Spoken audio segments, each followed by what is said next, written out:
Bagaimana caranya untuk kita meningkatkan rasa keyakinan diri kita apabila hendak membuat presentation di hadapan ataupun di khalayak ramai? Apa yang kita boleh lakukan adalah 3 perkara ini.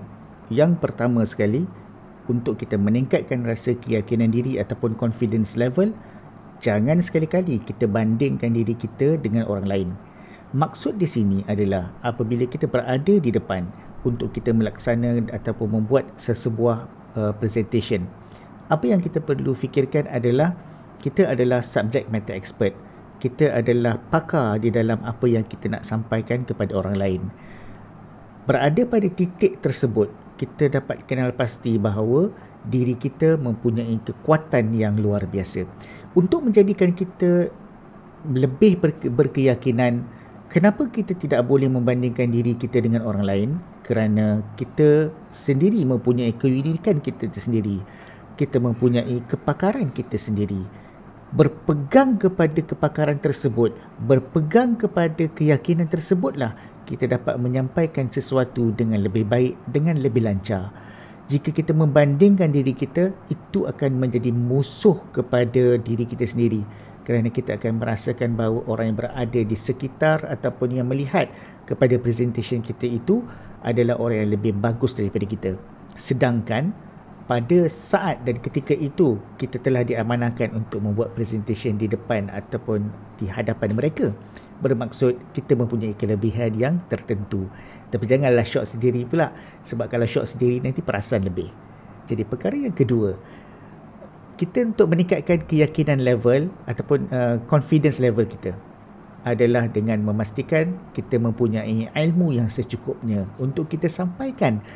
Untuk kita menyampaikan sesuatu dengan ilmu yang secukupnya, saya tidak mengatakan bahawa ilmu tersebut perlu banyak, tapi yang secukupnya pada ketika itu adalah dengan melaksanakan beberapa proses untuk kita research dan juga dapatkan informasi-informasi yang tertentu. Terdapat 3 sumber yang kita boleh fikirkan. Yang pertama, kita boleh bertanya secara terus kepada orang yang kita nak tahu tentang informasi tersebut. Sebagai contoh, kalau kita nak tahu tentang bagaimana untuk membuat presentation yang bagus, kita terus merujuk kepada guru yang utama, iaitu siapa yang kita fikirkan guru tersebut. Yang kedua, sumber yang kedua mungkin datangnya daripada buku-buku yang kita boleh cari di kedai-kedai buku yang ada. Melambak buku, banyak buku-buku tentang presentation yang kita boleh capai. Jadi carilah buku-buku tersebut. Yang ketiga, sumber yang ketiga mungkin juga daripada third party resources, iaitu kita boleh Google di dalam internet dan juga mencari daripada majalah-majalah dan juga sumber-sumber internet yang bersesuaian. Jadi 3 sumber tersebut untuk kita jalankan research untuk meningkatkan lagi ilmu kita yang secukupnya semasa kita nak buat presentation. Perkara yang ketiga untuk kita meningkatkan lagi keyakinan diri kita adalah tidak lain dan tidak bukan no action, talk only. Itulah dia musuh kita. Jadi semasa kita buat presentation, tarik nafas dalam-dalam, just do it.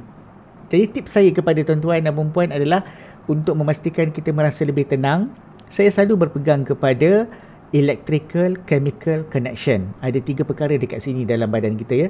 Electrical, chemical dan juga connection. Itu bermaksud bahawa bila kita dapat memastikan bahawa electrical dalam diri kita itu connected, dapat berhubung, dia akan menghubungkan setiap daripada apa yang kita fikirkan dan apa yang kita akan sampaikan. Jadi bagaimana caranya? Untuk memastikan electrical chemical connection tersebut berjalan dengan baik, kita gunakan bahan yang paling mudah untuk kita capai, iaitu air kosong.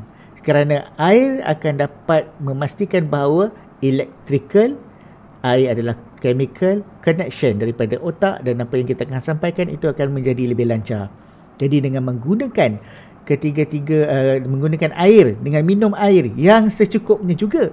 Sebab kalau minum banyak-banyak kan pergi bilik air pula banyak kali kan. Jadi yang secukupnya juga akan memastikan bahawa rasa lebih tenang, confidence level kita lebih tinggi dan kita lebih bersedia untuk membuat presentation di depan siapa sahaja yang kita nak sampaikan.